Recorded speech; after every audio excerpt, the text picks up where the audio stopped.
This is Big Man Tyrone, and you're about to watch the MtG Cabal cast with your hosts, Woad, Thirsty, and Reptar. Sub to us on all your podcast networks at MtG Cabal Cast and YouTube. All right, guys, welcome to the newest episode of the Cabal Cast. Got a little bit of mostly housekeeping stuff that we're going to cover, some stuff that's happening behind the scenes that could have a lasting impact on Magic in general. Two things. First, there's been some whispers from people I know at TOs that I've worked with in the past that reached out to me about potential employment that may have an impact, and a pretty sizable lawsuit that was settled that involved one of the major distributors for Magic the Gathering. And that's the one we're going to lead off with, because that one is very interesting. Yep. So we talked about this prior to the cast, just so I could get a little more information on this. I knew at the surface level, ACD, a distributor that opened its doors in 1993, owned by Bob Maher Jr., Dark Confidant, was basically removed from the WotC distro program without notice. There was really no news about this unless you were following the legalese that surrounded this, because there was a 2-ish year gap fill provided by a court order that ACD filed, and now we are out this kind of perennial dinosaur of a distro for WotC products. So as a whole, ACD distro serving a ton of products overall, and a ton of products that run hand in hand with WotC products, not only puts their business at jeopardy, but now forces the LGS to diversify their orders, not as expected, but as a side effect of this. And it's interesting because if this had happened during any other time, it probably would have been fine because other distros would have been able to absorb it. But in Coronaville, you have distros that aren't letting people come into their warehouse, game stores have less product, and there's production delays. So now not only do you have production delays, you have a delay in distributors fulfilling orders. So evidently, a while back, people who had their pre-releases fulfilled by ACD were basically told, hey, you've got to fulfill your pre-release through somebody else. Here's the people you can call. We've got them some allocation of extra pre-orders. The problem with that was that it was pretty much, from my understanding from the LGSs I've talked to, they were scrambling to find a distro that they had an existing contract with that had pre-release kits available. And that was the issue. So, obviously it doesn't really matter that much since pre-releases did or did not happen, depending on how your LGS felt about everything. But it's interesting because, like you said, this changes things because we were already having problems with the supply chain, and then you throw this wrench in it. Probably gets a little bit worse. It certainly doesn't get better. No, not at all. And when you work with distro like this, you have your accounts set up, you have your reps, you have everything else. So now that puts strains on every other distro to kind of pick up the slack from all the other LGSs. So it's not only taxing at the LGS level because you have to figure out, okay, back then, what are we going to do from here forward? But now you have to basically, you might have to drum up an entirely new account rep at a distro you've never used before for Magic products, because either your current distro you're maxed out on and you need more product, or it was ACD was the only distro you were using, so now you have to go somewhere else completely.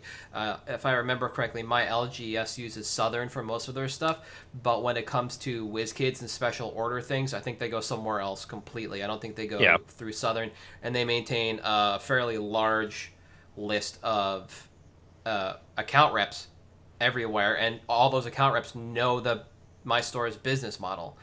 Yeah. They know what the customers want, where things are going, and will actively make suggestions to my LGS about, hey, we're getting this in.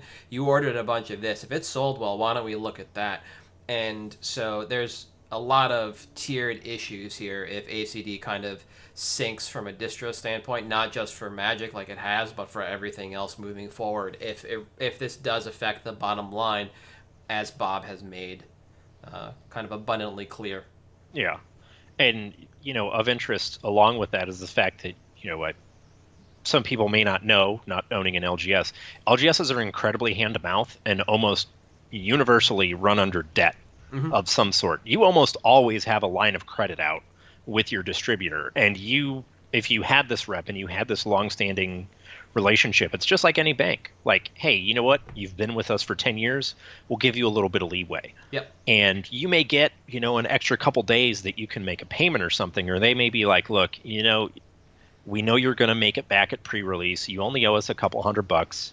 Take your pre-release kits, pay us back afterwards.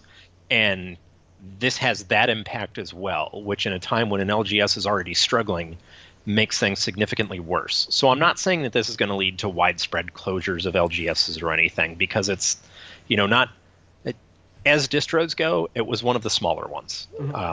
But it certainly has an effect on those LGSs that did use Alliance, and will have ripple effects on other distros, as you touched on, with them trying to, you've got these reps, these relations, and now I may be a rep that has, 20 people with Magic and 50 total clients.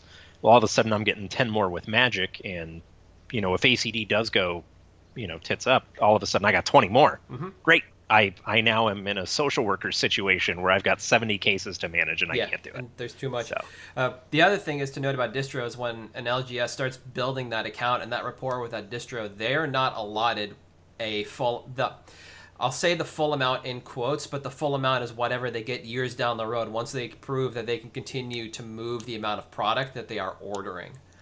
Yeah. So if your LGS does have to start over again, there is a fairly high chance that the amount of product that they're going to get for the first couple of Magic sets, or whatever orders shift from ACD to somewhere else, are going to be less than what they would get usually, so they'll be a little more strapped. Yeah. And that's particularly relevant. So when Moonbase first started, we expected 100-plus person pre-releases because we were going to run every single flight we could. We got 70 kits. We used them all at midnight for our very first pre-release, because starting out, it didn't matter what your history was, anything. You were brand new, and you got 70 because that's what, according to the metrics that WotC provided distributors, you were allotted. So it'll be interesting to see what this does long term, because it's been quite a while. ACD's been dealing with Wizards since '93. Maher bought it a few years ago for millions of dollars with his investors, and now all of a sudden it looks like he may be out. Yep, we'll see. So. And like we mentioned at the head of this, there could possibly be blowback with other distros, because the contract was pulled out from underneath ACD after being told they were a great business partner. That's one of the reasons why this moved to court, was because there was no reason for this. So it's basically being pursued under a Fairness Act. Yeah. And it was, so what this ties into was, some of you may not remember, WotC had their supplemental program. If you didn't get enough from your distro, you could order direct from WotC. ACD was the primary distributor for that. When that program ended without much notice to them, and as you touched on, that's... And there we have it, Yeah. So there might be a bit of tenuousness down the chain as far as distros go. And if we are going to feel something like this out here in MtG Finance Land, it will be most likely for the next set upcoming. The D&D set. Yeah. Well, I don't think it's going to be Zendikar. It'll be down because after, that'll be Carta trying to get everything out to distros that exist, and so there's just this 3-month window for everybody to get allocated from a reduced amount of distro. Everything will be there in time, even if it just takes continual shipment, but those first couple of weeks might be real rough. Just trying to get the amount of product that they have out. It won't be a shortage like we're seeing with Zendikar because of COVID. It'll be a shortage just because of an inability to push as much product as this usually happens through the pipelines.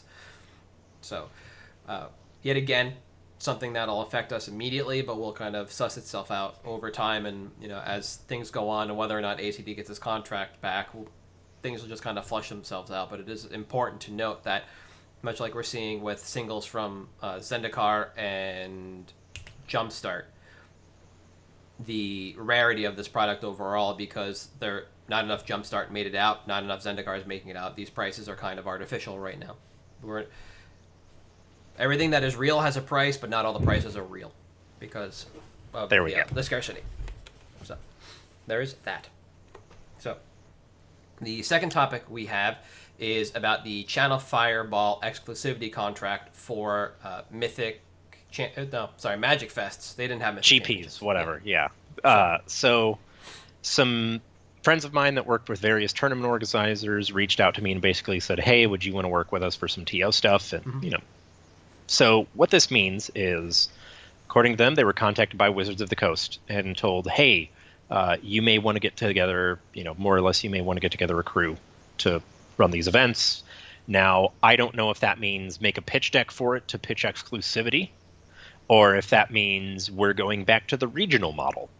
I will say, based on the feedback universally from vendors, and I'm sure you heard it too, everyone hates that Channel runs all of the events because they're getting increasingly bad for vendors and increasingly more expensive. Yes.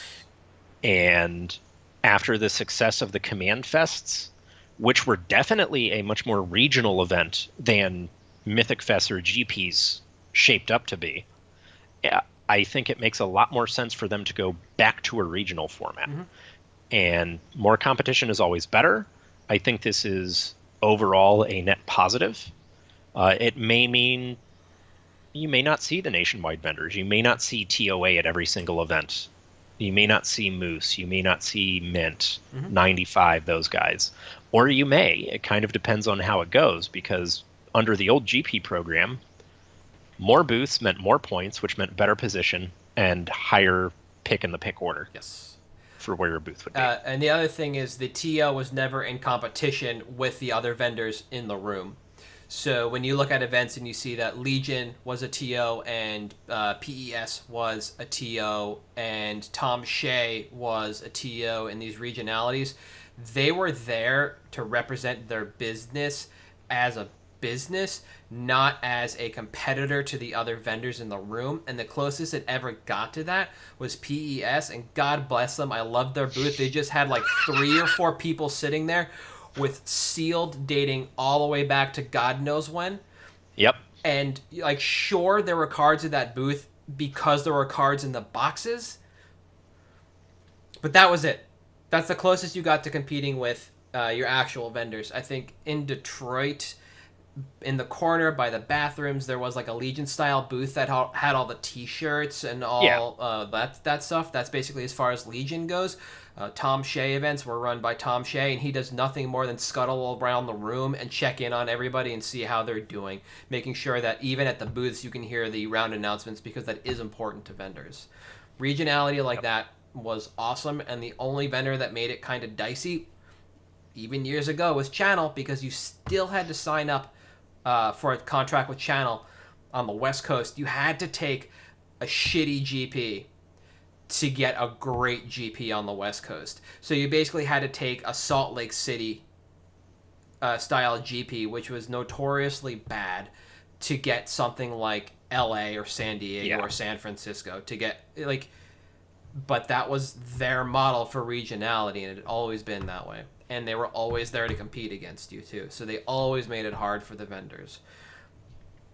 And the interesting thing to me too is looking at some of the regional TOs who've, had an active business going. Star City kind of became its own entity, but looking at Pastimes, who's been handling Gen Con and the 24-hour TCG room, their booth is the exact same as it was in GPs. It's just sealed dating back to infinity, and one case of like stupid EDH foils that are worth too much money. Yeah. And that's not, again, they're there to act as a tournament organizer primarily when they go to these large events, and that's what they do. And, you look at the GPs back then, and sure, traveling kind of sucked or whatever, but the prizes didn't continually get worse every year under exclusivity. The price of entry didn't continually rise every year under the, guise of exclusivity. And you certainly didn't have the attendance problems.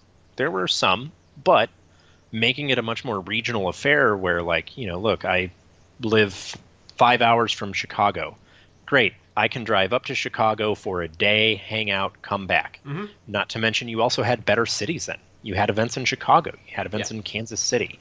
And it wasn't just, Niagara, Richmond, Columbus, Cleveland, on down the line. You actually got a decent variety, and that was really cool. all these TOs bring their own flavor and their own fan base, and that's always nice because you start with a decent population of players. You don't just start with a population of players that are looking to grind the circuit or whatever is there, whatever side events happen to be there, and just fishing to see or drumming up who you can. It was a nice change to test the exclusivity thing, going back to regional, even if it's just for something like the Command Fests, and like that becomes what Magic Fests are in the future. That's perfectly fine too, because each one of these TOs can now spin those events, into their own image, and run things that way. And like you said, this breeds competition, and that means prices will stay fairly solid across the board. Whatever you get for entry will usually be pretty decent because everybody's always kind of trying to compete against one another, especially in the areas where regions begin to overlap. Tom Shea's up here in New England, but he went all the way down to DC for... Yeah. That was the Grand Prix that True Name Nemesis was legal for the first time. Yeah. True Name Nemesis dropped that Friday in the Commander decks, and it was Tom Shea's Legacy GP. DC has historically been Star City territory, especially at that point. Yeah. Like, Tom Shea went all the way down there and brought his regionality to that event. And so, like, you look at... so that means, like, Star City can pull from that. Anybody that's going to come in from the Midwest, because it's very easy to fly into DC, especially for a Legacy Grand Prix, is going to take back any kind of flavor that they see there that they like. And you begin to see people kind of compete and kind of, like, one-up one another with this stuff that breeds innovation. Competition breeds innovation. And I like the idea. I really do. I do too, and I think that it highlights one of the underpinnings that people may not have necessarily thought of when dealing with booths. Obviously, everyone knows that cost of your employees and everything goes into it. But when the cost of a booth went up 20% this year, and the booths got more varied, not really, that did cut into your buy margins for the weekend. You suddenly didn't have the wiggle room. You had to pay less money. So it's something that has a little... And, of course, you saw some prices higher because of it, but generally prices were less affected than buy. Yeah. So selling wasn't as affected as much, but you may see more generous buy prices when you have to drive 3 hours with a van full of people rather than fly 8 people out. Or similarly, it also affects the sales too. You cater your sales to your event and your area, but if you know something's super hot and you can afford to split your stock between your physical store and the GP, you might just start taking more than you would normally to try and make up those margins as well.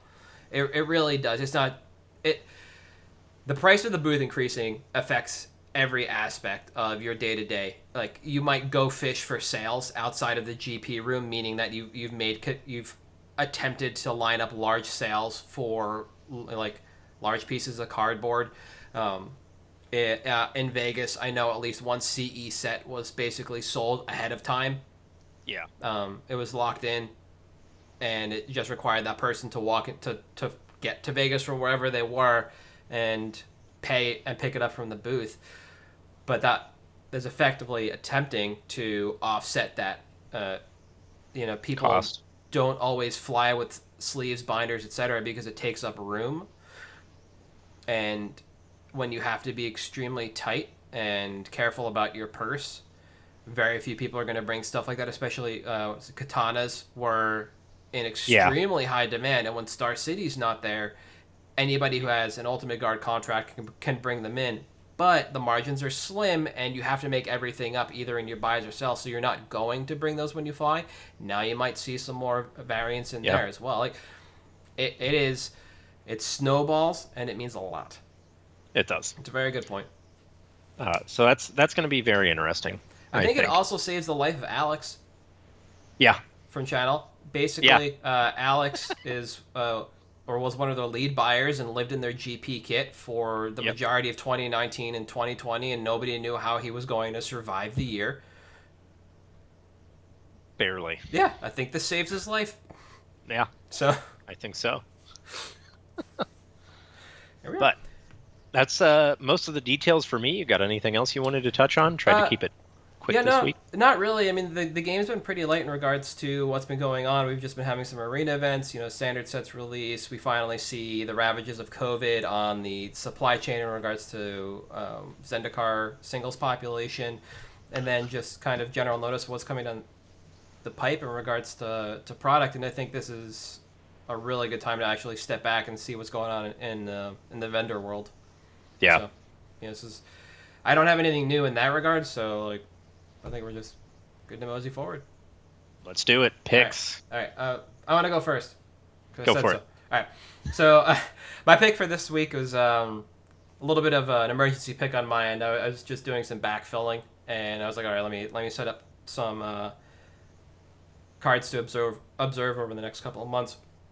And as I was doing that, I realized that Splendid Reclamation has it's been roping for a while, but the market has been climbing. Basically, the last 2-ish weeks, because we got Zendikar spoilers, and we have some extremely heavy hitting landfall cards. So things like the new Omnath and the new Yorion style card, which basically doubles any. Let me read this card. Ancient Green Warden. Yeah, there we go. I'll bring it up. Yeah. Yeah. You can play lands from your graveyard, which is whatever, but if a land entering the battlefield causes a triggered ability of a permanent you control to trigger, that ability triggers an additional time, so you get 2 landfall triggers, etc., etc. And Lotus Cobra coming back, right? So that leads us to look at cards that play well with, I want to go wide with land strategies. And Splendid Reclamation basically fits into all of them. It doesn't matter what you're doing. You can be dirtling, you could be aggressive, you can be controlling with this card, and it's all going to work. If you look at the top commanders, it's all over the place. From Gitrog Monster, which represents control, to Tatiolo, which can be dirt elite, things like Omnath, Locus of Rage, and Bor Barigmos and Raged, and Multani, some of your more aggressive cards. This card is choice in those decks. But with the new Omnath, you actually just win when you cast this card and you bring back, say, 6 to 8 lands from your graveyard. The last bit of the landfall clause is if it's a third time, land enters the battlefield on your turn, Omnath deals 4 damage to each opponent and each planeswalker you don't control. It's just skadoosh. Pretty good. You take out the board.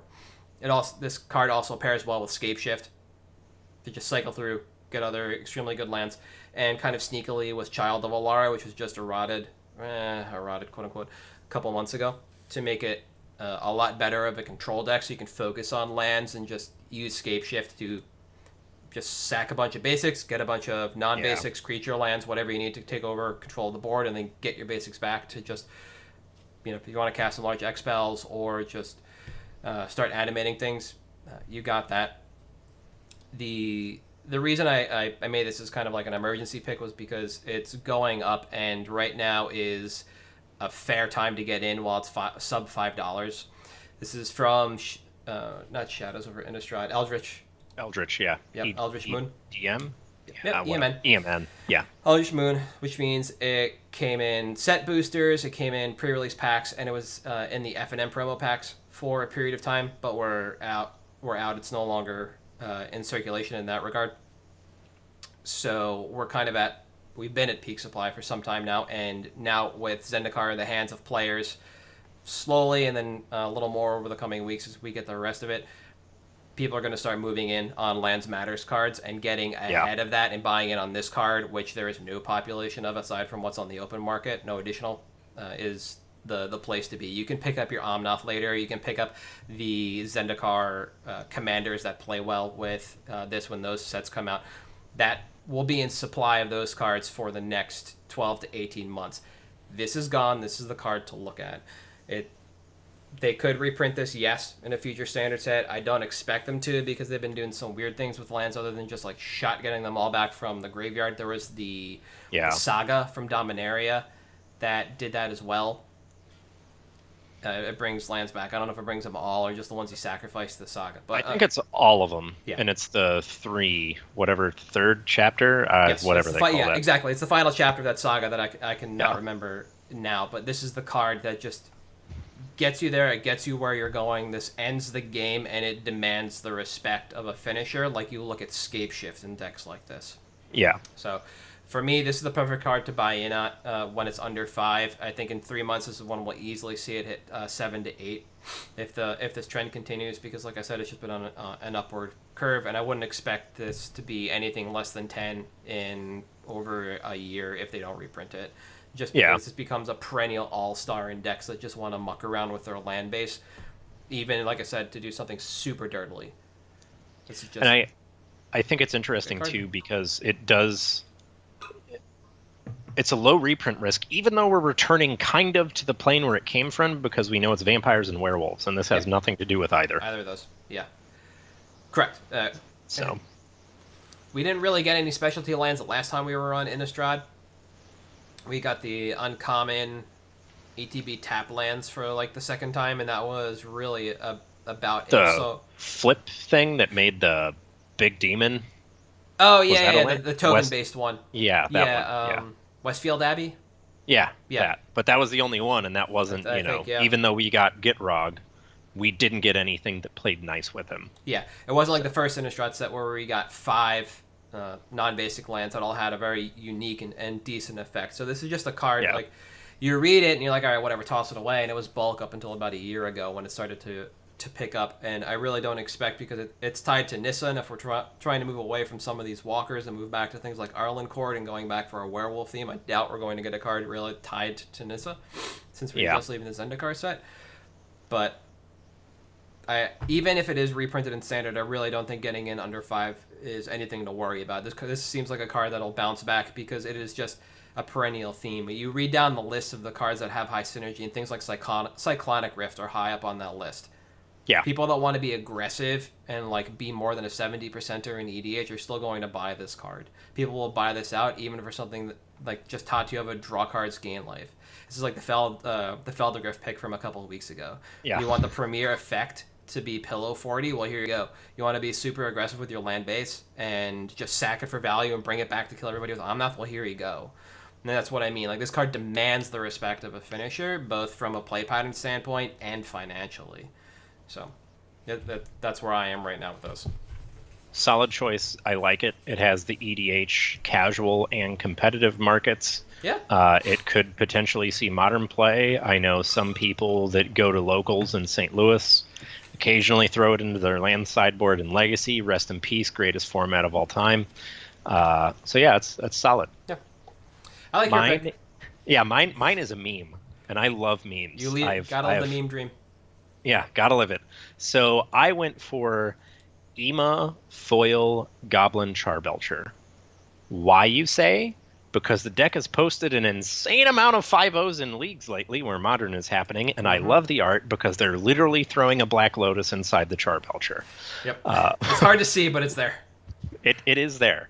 And it's worth noting that the foil specifically I like because it's a 1/6 of the price of the Mirrodin foil, and it has maintained a relatively stagnant foil price. So if you look at the foil price on the Mirrodin version, it's been 10 to 12 forever, which is great. Yeah. The EMA foil was bulk, basically, for a very long time. Oh, well, bulk for a foil at sitting around $1 to $2. And we're just seeing an uptick to about $2.50, $2.70. So it's still just outside of that bulk, or just around that bulk foil range, where you can easily get it in your LGS's binder, as a throw-in in trades, as just like a free gimme. And this is a card that, special place in my heart. Belcher is one of my favorite decks in Legacy because way back in the day, I used to smoke, and I believe you should build your deck around your vices. So one way or another, I was done with my round in 5 minutes. Out I go. Yep. That is the explanation that completely summed it up perfectly that one of my old coworkers gave me. So your vice wasn't to just put 15 islands in your sideboard? No, it was not. We didn't play with sideboards. But yeah, I think that long term, this is the type of thing that they're never going to reprint outside of a master set. They don't like chance. They don't like random. They'll do coin flips and stuff because that's cool. But when it's something like Belcher, Helm of Obedience, stuff like that, we haven't really had a good polymorph effect in years. So it feels like it's not the type of thing that they're ready to just throw up and reprint. So I think it's at bulk foil price, an insanely good pickup long term. And if this deck does have legs and Paper Magic ever takes off again for Modern, it's easily a $5 to $10 foil on the low end. Yeah, it's interesting that this card's come up again because at Modern Horizons release, there was the meme dream surrounding this deck. And I brought it up for people. I'll bring it up again. And that version of the deck involved Chancellor of the Tangle, my pick from like a year and a half ago prior to Neoform. Yep. And this version of the deck doesn't involve it at all. No. And which is strange to me. It's still strange to me as well. And it just seems like if you're not going to try and burp people out as quickly as possible, that means you have to plan to stick around for an additional couple of turns, which means the deck is probably more robust than it looks on the surface, which lends more credence to the fact that it isn't just a here and gone kind of thing. And that's kind of important to note. In Legacy, Dredge and Belcher are very much the same. When there's no graveyard hate, Dredge is there to remind you why you need it. When Force of Will, for whatever reason, population dips in the format, Goblin Charbelcher is there to remind you why that can't happen. And both of those decks keep that format honest.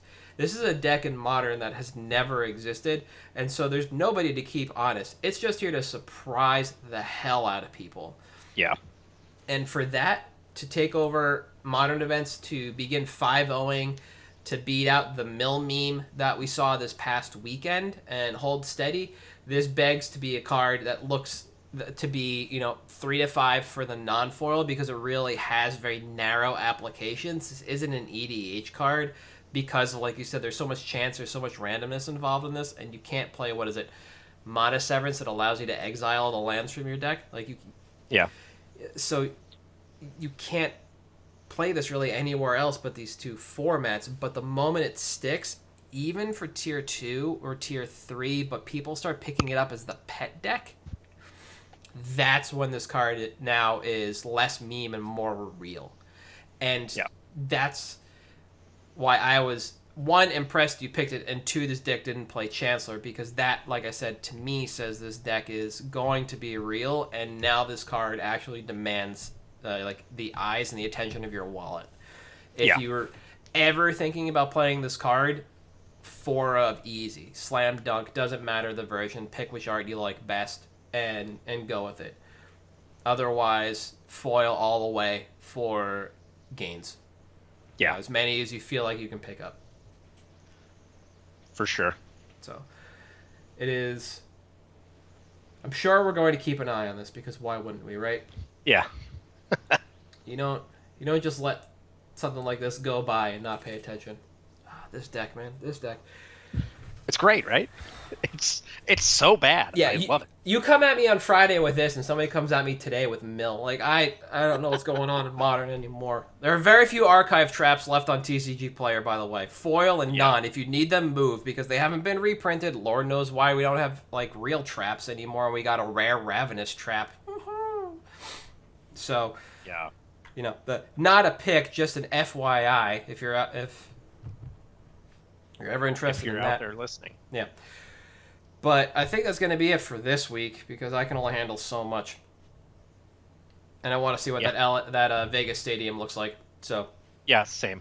That'll be it for us this week. We are at MtG Cabalcast on Facebook, Twitter, YouTube, Apple Podcasts, Stitcher, Spotify, and I think I said Twitter already. Yeah. I am at Halt I Am Reptar on Twitter, and we can find you at Thirsty Sizzler. And we'll see you guys next week.